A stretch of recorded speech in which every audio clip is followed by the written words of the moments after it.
रामायण क्या है? एक रात की बात है। माता कौशल्या जी को सोते में अपने महल की छत पर किसी के चलने की आहट सुनाई दी। नींद खुल गई। पूछा कौन है? मालूम पड़ा श्रुतकीर्ति जी, सबसे छोटी बहू, शत्रुघ्न जी की पत्नी। माता कौशल्या जी ने उन्हें नीचे बुलाया। श्रुतकीर्ति जी आईं, चरणों में प्रणाम कर खड़ी रह गईं। माता कौशल्या जी ने पूछा, श्रुति, इतनी रात को अकेली छत पर क्या कर रही हो बेटी? क्या नींद नहीं आ रही? शत्रुघ्न कहाँ है? श्रुति कीर्ति की आंखें भर आईं, मां की छाती से चिपटी, गोद में सिमट गईं। बोली, मां, उन्हें तो देखे हुए 13 वर्ष हो गए। उफ! कौशल्या जी का हृदय कांप कर झटपटा गया। तुरंत आवाज लगाई। सेवक दौड़े आए। आधी रात ही पालकी तैयार हुई। आज शत्रुघ्न जी की खोज होगी। मां चली। आपको मालूम है शत्रुघ्न जी कहाँ मिले? अयोध्या जी के जिस दरवाजे के बाहर भरत जी नंदीग्राम में तपस्वी होकर रहते हैं, उसी दरवाजे के भीतर एक पत्थर की शिला है। उसी शिला पर अपनी बाह का तकिया बनाकर लेटे मिले। मां सिराहने बैठ गईं, बालों में हाथ फिराया तो शत्रुघ्न जी ने आंखें खोली। मां! उठे, चरणों में गिरे। मां, आपने क्यों कष्ट किया? मुझे बुलवा लिया होता। मां ने कहा, शत्रुघ्न यहां क्यों? शत्रुघ्न जी की रुलाई फूट पड़ी। बोले, मां, भैया राम जी पिताजी की आज्ञा से वन चले गए। भैया लक्ष्मण जी उनके पीछे चले गए। भैया भरत जी भी नंदीग्राम में हैं। क्या ये महल, ये रथ, ये राजसी वस्त्र विधाता ने मेरे ही लिए बनाए हैं? माता कौशल्या जी निरुत्तर रह गई। देखो क्या है ये राम कथा। ये भोग की नहीं, त्याग की कथा है। यहां त्याग की ही प्रतियोगिता चल रही है और सभी प्रथम हैं। कोई पीछे नहीं रहा। चारों भाइयों का प्रेम और त्याग एक दूसरे के प्रति अद्भुत, अभिनव और अलौकिक हैं।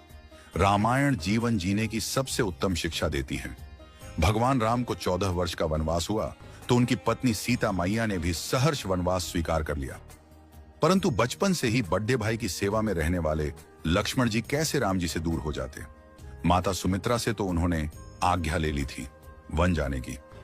परंतु जब पत्नी उर्मिला के कक्ष की ओर बढ़ रहे थे तो सोच रहे थे कि मां ने तो आज्ञा दे दी, परंतु उर्मिला को कैसे समझाऊंगा, क्या बोलूंगा उनसे?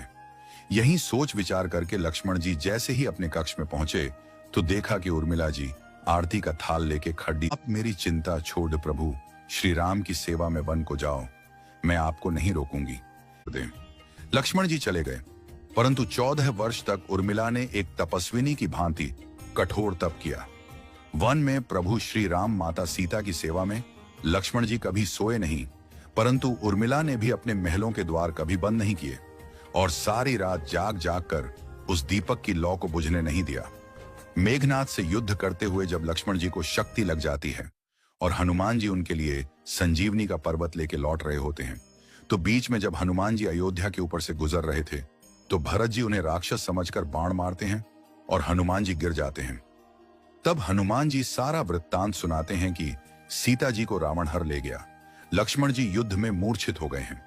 ये सुनते ही कौशल्या जी कहती हैं कि राम को कहना कि लक्ष्मण के बिना अयोध्या में पैर भी मत रखना, राम वन में ही रहे। माता सुमित्रा कहती हैं कि राम से कहना कि कोई बात नहीं, अभी शत्रुघ्न है, मैं उसे भेज दूंगी। मेरे दोनों पुत्र राम सेवा के लिए ही तो जन्मे हैं। माताओं का प्रेम देखकर हनुमान जी की आंखों से अश्रुधारा बह रही थी, परंतु जब उन्होंने उर्मिला जी को देखा तो सोचने लगे कि यह क्यों एकदम शांत और प्रसन्न खड़ी है।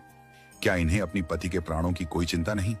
हनुमान जी पूछते हैं, देवी, आपकी प्रसन्नता का कारण क्या है? आपके पति के प्राण संकट में हैं। सूर्य उदित होते ही सूर्य कुल का दीपक बुझ जाएगा। उर्मिला जी का उत्तर सुनकर तीनों लोकों का कोई भी प्राणी उनकी वंदना किए बिना नहीं रह पाएगा। उर्मिला बोली, मेरा दीपक संकट में नहीं है, वो बुझ ही नहीं सकता। रही सूर्योदय की बात, तो आप चाहें तो कुछ दिन अयोध्या में विश्राम कर लीजिए, क्योंकि आपके वहां पहुंचे बिना सूर्य उदित हो ही नहीं सकता। आपने कहा कि प्रभु श्री राम मेरे पति को अपनी गोद में लेकर बैठे हैं। जो योगेश्वर प्रभु श्री राम की गोदी में लेटा हो, काल उसे छू भी नहीं सकता। यह तो वो दोनों लीला कर रहे हैं। मेरे पति जब से वन गए हैं तब से सोए नहीं हैं। उन्होंने न सोने का प्रण लिया था, इसलिए वे थोड़ी देर विश्राम कर रहे हैं, और जब भगवान की गोद मिल गई तो थोड़ा विश्राम ज्यादा हो गया।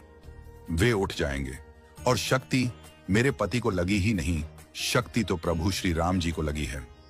मेरे पति की हर श्वास में राम है, हर धड़कन में राम, उनके रोम रोम में राम है, उनके खून की बूंद बूंद में राम है। और जब उनके शरीर और आत्मा में ही सिर्फ राम है, तो शक्ति राम जी को ही लगी, दर्द राम जी को ही हो रहा। इसलिए हनुमान जी, आप निश्चिंत होके जाए, सूर्य उदित नहीं होगा। राम राज्य की नींव जनक जी की बेटियां ही थीं, कभी सीता तो कभी उर्मिला।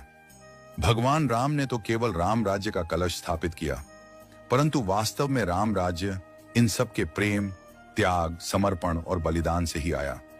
जिस मनुष्य में प्रेम, त्याग, समर्पण की भावना हो, उस मनुष्य में राम ही बसता है। कभी समय मिले तो अपने वेद, पुराण, गीता, रामायण को पढ़ने और समझने का प्रयास कीजिएगा। जीवन को एक अलग नजरिए से देखने और जीने का सुर मिलेगा। लक्ष्मण सा भाई हो, कौशल्या माई हो, स्वामी तुम जैसा मेरा रघुराय हो, नगरी हो अयोध्या सी, रघुकुल सा घराना हो, चरण हो राघव के जहां मेरा ठिकाना हो त्याग भरत जैसा, सीता सी नारी हो, लवकुश के जैसी संतान हमारी हो, श्रद्धा हो श्रवण जैसी, सबरी सी भक्ति हो, हनुमत के जैसी निष्ठा और शक्ति हो। ये रामायण है, पुण्य कथा श्री राम की। जय जय श्री राम।